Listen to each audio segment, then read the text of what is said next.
Assalamualaikum warahmatullahi wabarakatuh. Salam Om Swastiastu, Namo Buddhaya, salam kebajikan bagi kita semua.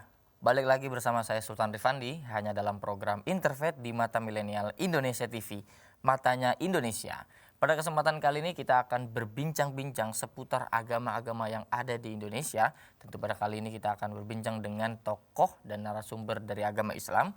Dan tentu dari pembicaraan ini akan melahirkan output bagaimana kemudian kita bisa menyebarkan nilai-nilai keislaman, toleransi, dan lain-lain sebagainya. Dan sebelum kita berbincang-bincang dengan narasumber yang hadir, saya ingin selalu mengingatkan untuk tetap jaga protokol kesehatan. Yang belum vaksin, mari kita vaksin, jaga jarak, pakai masker, dan lain-lain sebagainya agar negeri kita terhindar dari gelombang-gelombang virus berikutnya. Seperti tadi saya sampaikan, kita sudah bersama-sama dengan narasumber yang muda ya, dengan narasumber yang sangat energik. Assalamualaikum Gus Yunan. Waalaikumsalam. Apa kabarnya Gus Yunan? Baik, Mas Sultan. Alhamdulillah baik, sehat. Semoga kita semua dalam keadaan sehat walafiat ya Gus Amin, Yunan ya. amin ya Rabbal alamin. Pada kesempatan kali ini kita akan berbincang dengan Gus Yunan seputar tema menuntut ilmu dalam Islam. Tentu menuntut ilmu ini akan kita dalami, akan kita kaji bersama dengan Gus Yunan, tentu dalam perspektif anak muda, milenial ya. Nah, tapi sebelum kita membahas tentang temanya, mungkin ada yang belum kenal dengan Gus Yunan. Gus Yunan itu aktivitasnya apa sih gitu kan ya. Gus Yunan itu sehari-harinya di mana. Nah, mungkin Gus Yunan berkenan untuk memperkenalkan diri, kemudian mungkin aktivitasnya di mana, di yayasan mana, lembaga mana, atau ada posisi-posisi yang memang Gus Yunan ingin sampaikan, monggo. Mas Sultan, saya sekarang ini juga selain aktivitas di Suluk Lintas Zaman, mengadakan mujahadah, ya, mengadakan zikir, juga ta'lim, juga termasuk anggota Komisi Fatwa MUI Pusat, ya, juga pengurus Rais Syuriah MUI-CNU Rawalumbu, Bekasi. Dan pergerakannya ya lebih kepada Islam yang rahmatan lil alamin, dari literasinya, kemudian pendidikan dan pembentukan karakter mental, spiritual, pada zikir-zikir kepada masyarakat muslim yang mau bergabung dengan kami, begitu Mas Sultan. Artinya Gus Yunan sebagai apa, ketua majelis Suluk Pelintas Zaman ya? Iya, termasuk pendirinya dan pembinanya. Pendiri dan pembinanya. Itu apa majelisnya, berdakwahnya, metodenya, apakah kemudian seperti apa kira-kira majelis Suluk Pelintas Zaman ini, Gus? Jadi kita paling awal itu kita memahami bahwa Islam itu ada 3 lapisan, iman, Islam, dan ihsan. Ya, setiap muslim itu memeragakan dalam sebuah amal, baik sholat, zakat, ataupun senyum, ataupun berinteraksi sosial, itu harus 3 lapis itu menjadi harmonis pada dirinya. Satu tarikan nafas, satu kesatuan. Nah, itu yang jadi kita pertama adalah literasi, Mas, ya. Kajian-kajian kitab, kajian teks, Quran, hadis, kemudian akwal, makalah ulama, bagaimana penjelasannya, baik yang akidah, Ahlussunnah wal Jamaah, ya.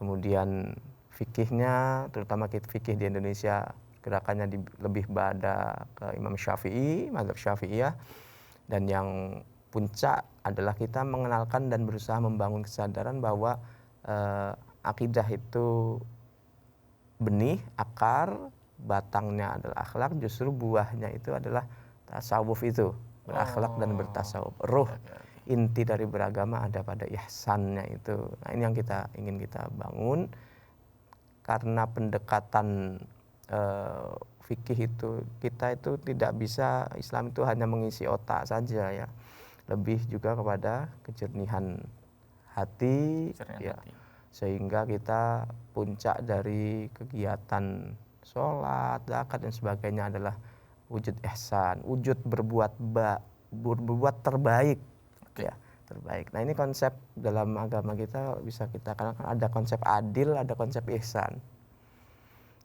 Adil itu menerima sebaik mungkin apa yang menjadi hak kita, memberikan sepenuh mungkin apa yang proporsional apa yang menjadi hak orang lain. Tapi ihsan itu menerima sedikit mungkin dari mengharap orang lain memberi kepada kita, tapi kita memberi sebanyak mungkin, bahkan lebih dari adil gitu kan. Nah, ini yang terutama dalam hal-hal masa-masa ini ya, di mana egoisme makin memuncak ya, baik secara pribadi akhirnya berdampak pada sosial. Jadi memang majelis suluk pelintas zaman ini lebih kepada penjernihan hati dan betul, jiwa ya kira-kira. Karena kan mungkin ketika hati dan jiwanya bersih, menuntut ilmu itu jadi lebih enak ya kira-kira Gus Yunan ya. Nah, ini berkaitan dengan tema yang akan kita bahas pada kesempatan kali ini. Dan apa sih sebetulnya dalam Islam, menuntut ilmu itu apa sih sebetulnya dalam Islam? Apakah ada syaratnya, apakah ada rukunnya, apakah ada adab-adabnya? Nanti kita akan bahas bersama dengan Gus Yunan. Jadi tetap saksikan di episode berikutnya. Tetap di Interfaith hanya di Mata Milenial Indonesia TV. Matanya Indonesia.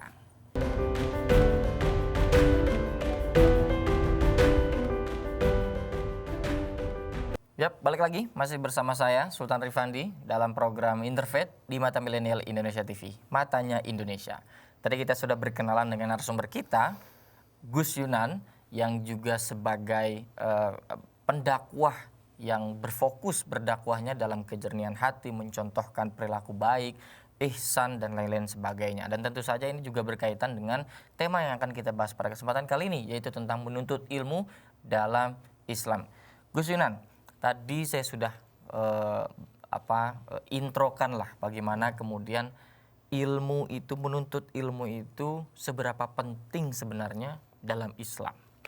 Allah menyatakan kepada kita semua dalam Al-Quran bahwa untuk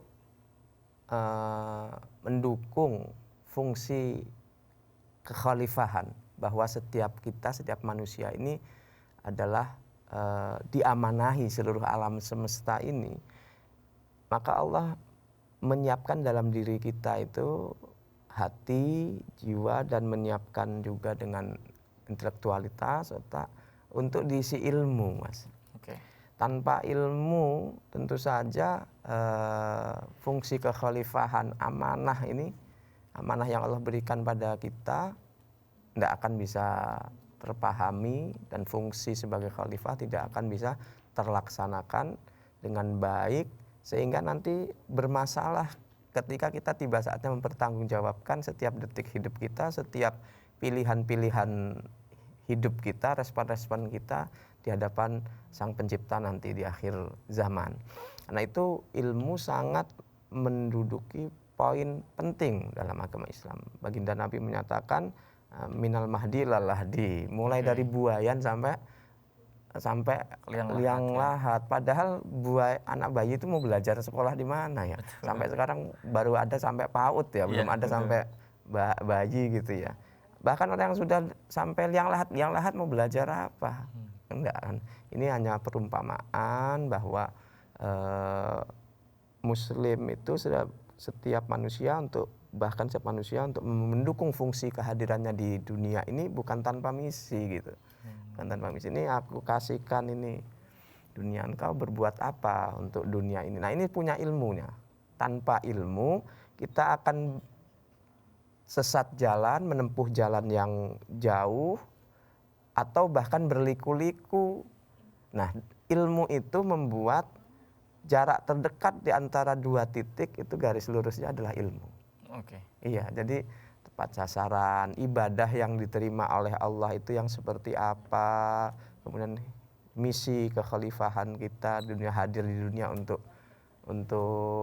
mengelola, dititipkan oleh Allah, diamanahi alam semesta, diamanahi bumi, diamanahi udara, diamanahi lingkungan, pepohonan, lautan, diamanahi jiwa raga, diamanahi keluarga, diamanahi bangsa.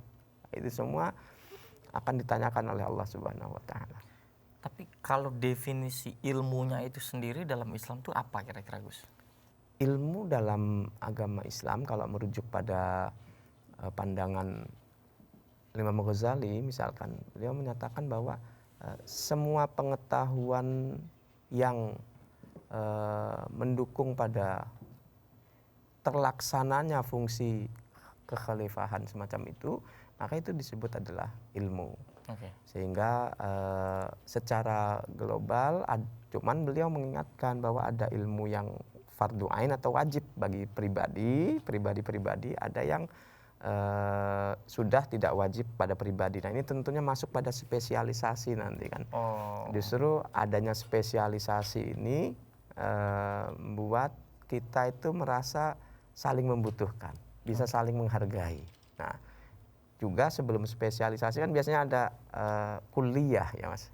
Kita berangkat kuliah itu maksudnya dari serapan bahasa Arab, artinya kulun yaitu global. Oh, Sebelum jadi masuk kata kuliah itu dari kata bahasa Arab jadi ya? kulun, Mas, ya? iya. Jadi begitu kita awal masuk perkuliahan, silabus pertama itu adalah hal-hal yang sifatnya umum, global. Kenal dulu secara global, gambaran globalnya. Nanti beberapa semester baru Anda tertarik pada bidang apa olahraga atau apa hal-hal semacam itu nanti ada spesialisasinya. Nah, yang diwajibkan itu oleh setidaknya oleh Imam ya, dicatat oleh Hujjatul Islam Imam Ghazali, ada imam yang ilmu yang fardu ain itu ilmu agama yang mendasar setidaknya rukun iman Islam itu. Kemudian ilmu duniawi yang dengannya seseorang tidak bisa mandiri dan tidak menjadi ketergantungan bagi orang lain. Itu ilmu wajib dimiliki. Jadi bukan cuma terkait masalah syahadatain, sholat dan sebagainya. Setiap orang tua punya kewajiban moral untuk membekali anaknya besok itu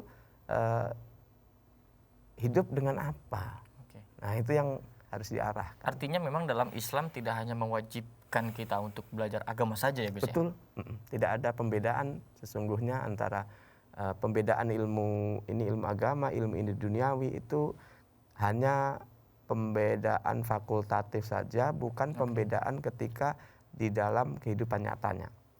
Di bidang apapun kita wilayah profan misalkan, karena ilmu agama menyatakan engkau berbuat in ahsantum li anfusikum. Kalau engkau berbuat baik kepada orang lain, sesungguhnya engkau sedang berbuat baik pada dirimu sendiri. Jadi kita umpama spesialis kedokteran, dokter bedah diniati lillahi ta'ala, nanti di sana ada sumbangsih kemanusiaan, butuh dibedah, itu kan berbuat baik. Nah dia akan seketika dia mengerti bahwa dia berbuat baik ini diniati lillahi ta'ala, bukan demi sebatas egonya, sebatas kemakmuran finansial dirinya, itu Allah apresiasi nanti akan berbalik karena ada sunatullah ya. Sunatullah itu kita melempar bola ke sebuah dinding, baliknya bola mesti lebih cepat. Itu kan hukum aksi dan reaksi ya Mas. Itu kan sunatullah itu kan. Nah, kita berikan apa ke selain diri kita keluar, maka sesungguhnya yang kita sedang menguntungkan diri kita sendiri. Oke. Tapi kan cara mendapat kesejahteraan diri, kebahagiaan diri yang bukan dengan egois, justru dengan mengalirkan keluar. Nah ini kan ilmu. Betul. Jadi tidak terbatas hanya sebatas keilmuan itu tentu wajib ya Gus ya, keilmuan. Iya, fardu ain seperti ngerti sholat, ngerti zakat, ngerti haji itu wajib fardu ain. Namun tidak sampai mereka harus tahu detil perdebatan di dalamnya kan gitu. Jadi mungkin masa kecil kita mengajarkan khilafiyah misalkan. Iya, enggak pada tempatnya tentu saja kan. Nah, itu sudah masuk ke spesialisasi. Ya. Bahkan ketika misalkan ada ungkapan ibu atau keluarga adalah pendidikan utama, maka kira-kira adakah prioritasnya? Misalkan memang yang prioritaskan ajarkan agamanya dulu daripada misalkan yang lain, atau seperti apa kira-kira Gus? Paling awal yang perlu kita bangun pada diri kita pribadi ataupun nanti ketika sudah dewasa punya anak ya, turunan, itu adalah bagaimana memiliki adab dan akhlak ya. Sebab saya ingat Mas Sultan, itu Imam Malik bin Anas salah satu di antara mazhab 4 ya, dalam Ahlus Sunnah wal Jamaah itu, bahwa ibunya Imam Malik ini kalau setiap kali mengantarkan Imam Malik untuk belajar sore gitu, diniyah ilmu agama, itu di mandi kemudian dipakein baju yang bagus sesuai budaya sana, baju yang gamis ya begitu, ada sorbannya dan sebagainya. Lalu dipesenin beliau itu, dalam kitab-kitab dipesenin, amatilah, teladanilah adab dan akhlak gurumu sebelum kau serap ilmu gurumu. Amatilah adab dan akhlak gurumu. Iya. Oke. Jadi karena itu dalam seperti Al-Hikam Ibnu Athaillah Sakandari kan menulis itu. Ya, la tashab, jangan berguru, jangan bersahabat kecuali kepada orang yang ucapannya mengajarkan, mengenalkanmu pada Allah, membuat engkau ingat sama Allah, dan haliyahnya, kondisi luarnya itu bisa kau teladani. Artinya memang ada contoh yang bisa kita lihat. Iya. Teladan, contoh, Betul. akhlak dan adab yang bisa kita Betul. lihat. Mungkin ini menjadi salah satu pembahasan mungkin kali Gus ya. Iya. Bahwa menuntut ilmu nggak semata-mata sebebas-bebasnya. Tentu ada adab tertentunya ya Iya, Gus ya. betul. Nah apa aja kira-kira itu Gus? Adab sebagai kita penuntut ilmu yang harus kita lakukan, entah memilih gurunya atau Betul. macam-macamnya. Mungkin kita bisa jawab di segmen berikutnya. Iya, jadi baik, jangan kemana-mana, baik, tetap baik. saksikan Internet hanya di Mata Milenial Indonesia TV. Matanya Indonesia. Iya.